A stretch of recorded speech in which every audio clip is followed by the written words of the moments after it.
Jelajahi cara baru mendapatkan informasi. Download Metro TV Extend sekarang. Penunjukan Ketua Kadin Arsyad Rashid menjadi Ketua Tim Pemenangan Ganjar Pranowo seolah menjadi dejavu Pilpres 2019. Kala itu, koalisi pengusung Joko Widodo Ma'ruf Amin menunjuk Erick Thohir menjadi Ketua Tim Pemenangan yang sama-sama berlatar belakang pengusaha. Lalu motif apa yang melatar belakangi koalisi pengusung Ganjar menunjuk Arsyad Rashid? Benarkah terbentuknya tim pemenangan menjadi sinyal cawapres Ganjar akan segera diumumkan? Sudah bersama kami Ketua DPP PDI Perjuangan Nusyriwan Suyono dan pengamat komunikasi politik Effendi Ghazali. Selamat malam Bapak-Bapak.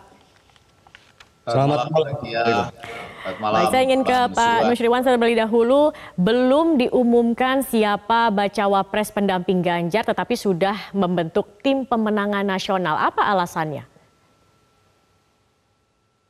Tidak ada keharusan untuk membentuk tim pemenangan setelah ada calon wakil presidennya. Jadi ya tidak apa-apa karena memang ini daripada kita juga kehilangan waktu karena untuk mempersiapkan sebuah perhelatan besar memasuki tahapan pemilu presiden tentu membutuhkan persiapan yang tidak sederhana. Banyak yang harus dilakukan, banyak yang harus direncanakan, diprogram dan dilaksanakan tentunya sejak saat ini. Maka itu tidak perlu harus menunggu sampai nanti ditetapkan calon wakil presiden. Itu jadi tentu pertimbangannya sebetulnya adalah untuk lebih mempersiapkan lebih matang, lebih dipersiapkan dengan lebih dini, begitu saja. Mempersiapkan tahapan pemilu lebih matang, begitu itu yang menjadi alasannya, begitu ya Pak ya. Apakah bisa dikatakan berarti untuk penentuan bacawa pres dari PDIP sendiri ini yang mendampingi Ganjar siapa ini artinya masih jauh ya? Jauh atau dekat itu tergantung saja. Nanti tentu para ketua umum partai, pimpinan partai dan nanti bersama-sama dengan Ibu Ketua Umum Bu Mega tentu akan pada saatnya yang tepat setelah melewati berbagai masukan dan pertimbangan dan tentu momen yang tepat akan sampai pada saatnya untuk itu diputuskan begitu. Jadi tidak ada hal-hal yang sifatnya terburu-buru tentu karena ini adalah memilih pasangan calon pimpinan nasional, calon presiden dan wakil presiden. Masih menunggu momen yang tepat begitu ya Pak Nusyriwan ya. Tetapi ini juga ada keterangan dari Arsyad yang mengaku ia kaget katanya. Belum pernah diberitahu, belum pernah diinfokan untuk ditunjuk menjadi ketua tim pemenangan nasional. Jadi ini sudah ada dikomunikasikan atau belum sebelumnya kepada Arsyad karena ia mengaku tidak tahu begitu. Ya itu bisa-bisa saja demikian, tapi tentu tidak mungkin. Maksudnya bisa-bisa saja bagaimana Pak Nusyriwan? Statement itu pada kondisi ruang dan waktu yang tertentu tentu ada bahasa yang bisa dianggap sebuah hal yang berbeda. Tapi tidak mungkin kalau saya bersama dengan Pak Effendi Ghazali itu saya tidak ngomong-ngomong lebih dulu, itu tidak mungkin ya. Tentu ada. Tapi sudah pernah berkomunikasi berarti sebelumnya ada komunikasi yang sudah pernah dijalin begitu terkait hal menunjuk menjadi ketua tim pemenangan ini. Ya, itu kejutan kegembiraan bisa saja. Jadi kalau dikatakan bahwa kaget ya kaget yang baik kan tidak apa-apa. Oke, baik. Saya ingin ke Bang Effendi. Bang Effendi, kalau Anda melihatnya ada tidak sih sebenarnya motif atau strategi tertentu mengapa kemudian PDIP membentuk tim pemenangan terlebih dahulu ketimbang mengumumkan siapa bacawa pres untuk pendamping Ganjar ini? Ya, Zakia dan para pemirsa, pertama-tama saya tetap mau mengucapkan selamat ya buat dua anak muda, Anies dan Caimin yang akhirnya sudah jadi baca pres dan bacawa pres. Mudah-mudahan juga harapan Pak Surya Paloh supaya tidak ada cebong dan kampret lagi juga bisa terlaksana dengan baik. Nah, saya mau melihat dalam konteks itu Zakia, bahwa yang pertama memang Jawa Timur itu menjadi battleground yang sekarang semakin tajam. Khususnya setelah ada deklarasi di Surabaya dan kemudian tadi walaupun tidak membawa organisasi tentunya suara warga NU menjadi penting pada saat ini. Yang kedua, PDIP memang bisa mendeklarasikan capres-cawapres setiap saat karena punya golden ticket. Lain psikologisnya dibandingkan dengan partai-partai lain yang kalau satu pergi saja, walaupun masih bisa maju tapi bisa goyang. Apalagi kalau satu pergi terus bisa nggak maju gitu. Nah yang ketiga, ini yang walaupun mungkin tidak langsung akan diakui oleh Bang Nusirwan, saya mau mengatakan memang mencarinya ini masih tetap alot ya Bang Nusirwan ya.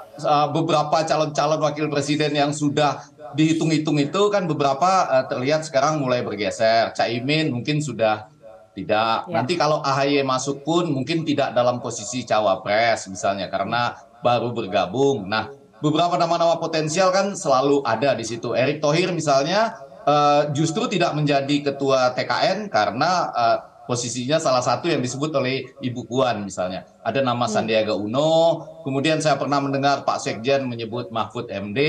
Nah kalau mau membidik suara Nahdlatul Ulama ya, bukan organisasinya lagi-lagi, itu masih ada misalnya Menteri Agama Yakut, kemudian Wakil Menteri Pertanian ya Harpik misalnya, dan masih begitu banyak lain yang nanti bisa saja menjadi kejutan. Tapi saya mau menyebutkan pembentukan ketua tim pemenangan ini yang saya yakin dia sudah cukup dekat dengan PDIP, ya boleh terkejut gembira karena ada dua alasan. Tadi saya sebutkan satu, sedang menyusun sedemikian rupa ini cawapres yang betul-betul setidaknya mendekatilah daerah battleground tadi yang disebut Jawa Timur. Dan yang kedua, memang betul juga ini adalah tokoh muda, selamat buat tokoh muda lagi yang dekat juga dengan Pak Jokowi. Ya bolehlah ya menjalin kembali walaupun tidak pernah diakui retak, tapi makin mendekatkanlah antara Bapak Joko Widodo di tengah isu-isu di luar sana dengan keluarga besar PDI Perjuangan.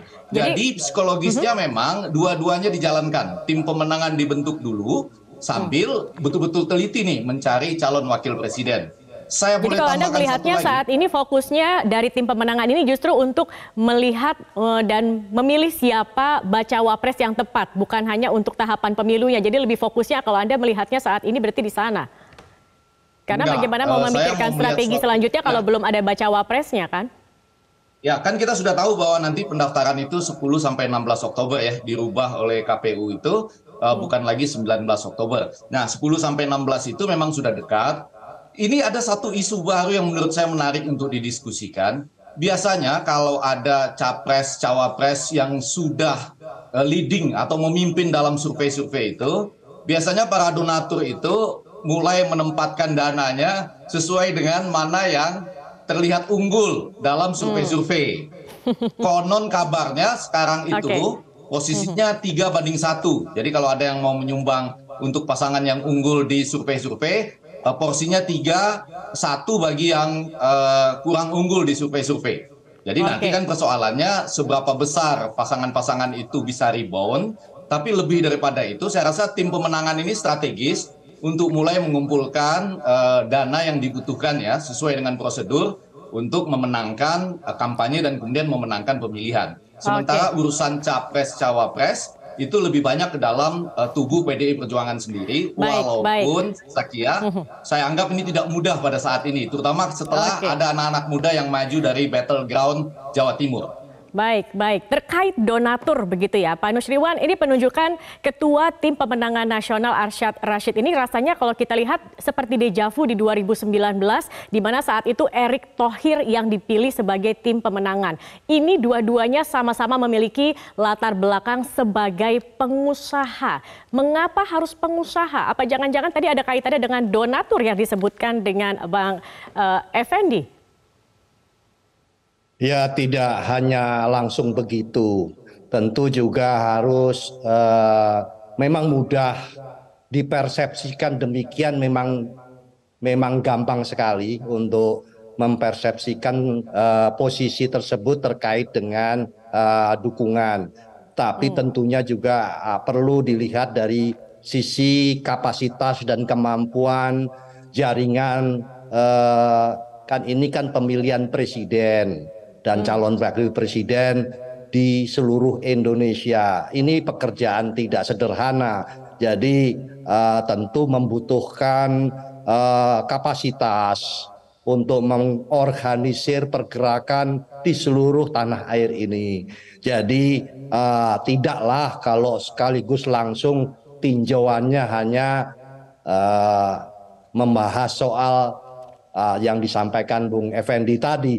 Itu memang tidak bisa dipungkiri, memang membutuhkan, iya, tapi tentu juga banyak pertimbangan hal-hal yang lain yang menjadi acuan untuk sampai kepada salah satu nama untuk bisa memimpin.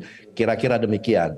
Oke, baik. Nanti kita lanjutkan lagi. Tadi juga Bang Effendi sempat mengatakan, sepertinya diskusi mengenai bacawa pres ini masih alot. Sebelumnya kita sudah juga sempat mendengar ada 5 nama begitu ya dari Puan Maharani terkait siapa yang akan mendampingi Ganjar. Dan apakah kemudian pemilihan bacawa pres ini masih menjadi prerogatif dari Megawati Soekarnoputri? Nanti kita akan membahasnya lebih lanjut. Pemirsa, usai jeda pariwara berikut ini tetap bersama kami di Prime Time News. Kita akan kembali melanjutkan perbincangan bersama dengan Pak Nusyirwan Sujono, Ketua DPP PDIP, dan Bang Effendi Ghazali, pakar komunikasi politik.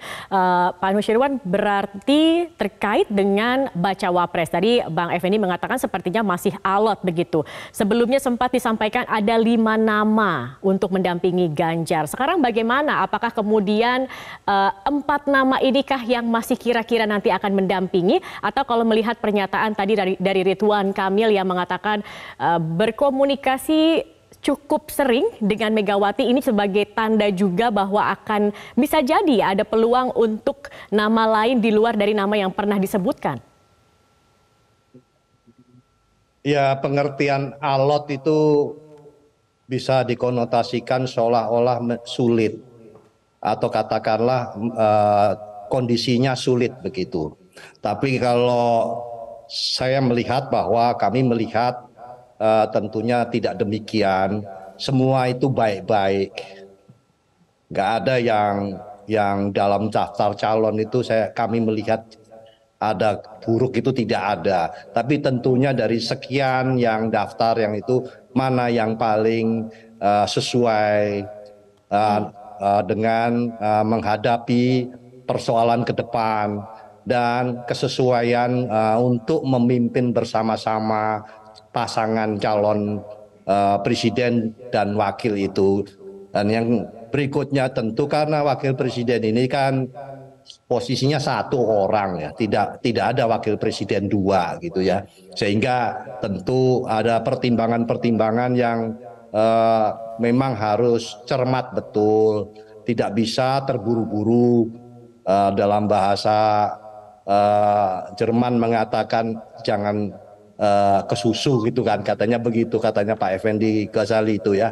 Jadi bahkan ibu sendiri mengatakan, Ibu Mega mengatakan kepada media, ya jangan tanya lagi loh ya, nanti tanggal berapa, sudah Nana. Tentu itu pengertiannya adalah bukan berarti alot, tapi tentu harus dipikirkan yang baik, yang tepat, yang sesuai, kan begitu ininya. Oke.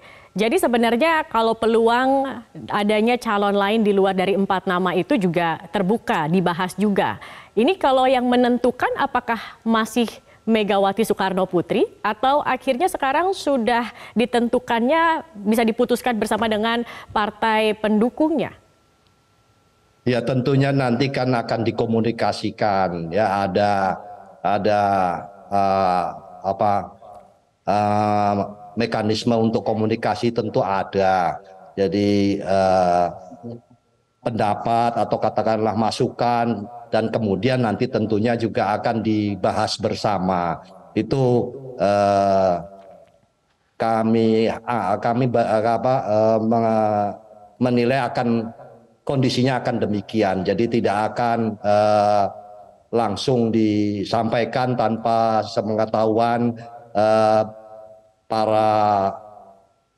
para pimpinan partai politik, pendukung maupun apalagi calon presidennya, tentu juga harus dikomunikasikan. Itu hal yang normal saja, tidak bukan sesuatu hal yang istimewa, wajar saja. Oke, baik. Bang Effendi, kalau Anda melihatnya terkait dengan bacawa pres begitu nantinya terkait untuk siapa yang akan mendampingi Ganjar, Anda melihat apakah tetap kekeh pada 4 nama yang pernah disebutkan dan bagaimana peluangnya terhadap 4 nama ini dan peluang mungkin dari 4 nama yang pernah disebutkan ini, mana kansnya yang lebih besar dari hitung-hitungan atau kalkulasinya sendiri? Kalau peneliti itu bahasanya lebih gamblang, walaupun tadi saya sebutkan bahasanya Bang Nusirwan itu bahasa partai dengan golden ticket ya. Jadi bisalah dikatakan alot sama dengan memilih yang terbaik. Tadi kalau ketua tim pemenangan Arsyad juga tentu saja ada persoalan ideologi, artinya punya kemampuan ideologis, kapabilitas, juga dekat dengan presiden, teruji dan sebagainya. Nah, saya mau bilang begini, untuk bacawa pres ini pasti hak prerogatif itu kan di semua partai demikian dan akan dikomunikasikan dengan partai pendukung. Tapi justru Zakia sekarang kan sudah ada akselerasi yaitu Anies dan Caimin serta perkembangan di berbagai partai lain. Menarik tadi ketika kita menampilkan tadi ada gambar Ridwan Kamil misalnya. Kalau Ridwan Kamil ikut masuk berarti kan ada satu partai yang pergi dari koalisi lain misalnya. Maksud saya ini situasi ini masih dinamis dan mungkin kesempatan ini justru harus digunakan ya melihat akselerasi yang lain. Jadi Bu Mega calon presidennya dan kemudian dengan bantuan Bang Nusirwan dan teman-teman DPP serta mungkin tim pemenangan juga mulai mendengar dari rakyat khususnya di battleground di Jawa Timur. Saya dengar akan ada itu mujadalah ulama kampung ya di Baitul Atamimi di Malang misalnya. Itu bisa bicara juga dengan kiai-kiai ya, Bang Wahyu Muryadi ada di situ untuk melihat seperti apa misalnya tokoh-tokoh cawapres yang betul-betul bisa misalnya mewakili suara Nadlin serta kelompok-kelompok lain di battleground tersebut serta di beberapa provinsi besar lainnya. Jadi maksud saya rasa Zakia menjawab pertanyaan tadi tidak akan terbatas pada 4 nama tersebut, apalagi kalau sekarang gambarnya beredarnya ada Ridwan Kamil. Jadi semuanya akan dipertimbangkan. Dan ketika saya menyebut alot itu, iya samalah dengan bahasa Bang Nusirwan, memilih yang terbaik secara agak alot begitu. Oke, baik. Memilih yang terbaik. Tetapi salah satu kebiasaan ini biasanya kalau kita melihat pola, terutama dari PDIP sendiri ini, Pak Nusirwan, biasanya pengumuman pasangan dilakukan di last minute. Apakah kali ini akan juga seperti demikian? Mengapa harus last minute? Ya, jawaban saya nanti kita lihat saja perkembangan dinamikanya, apakah nanti last minute atau bagaimana. Tentu sama dengan pertanyaan pada hari ini, kenapa dari Pak Ganjar Pranowo yang calon presiden ini sudah lebih dahulu tim pemenangan nasionalnya dibentuk. Ini kan sama saja dengan pertanyaan tadi, kapan kira-kira ini juga sebuah hal yang baru mungkin, tapi bisa saja terjadi hal yang baru seperti ini, kita sikapi lebih dahulu dibandingkan yang lain. Kan begitu. Jadinya nanti sama pertanyaan berkaitan kira-kira dekat atau lama nanti pasti ada sesuatu, kita suka membuat sesuatu hal yang mungkin bagus, baik bagi semua pihak. Oke, baik, kita akan tunggu kapan tepatnya. Terima kasih banyak Pak Nusirwan Sujono sudah bergabung bersama kami dan juga Bang Effendi Ghazali. Terima kasih sudah bergabung di Prime Time News. Selamat malam.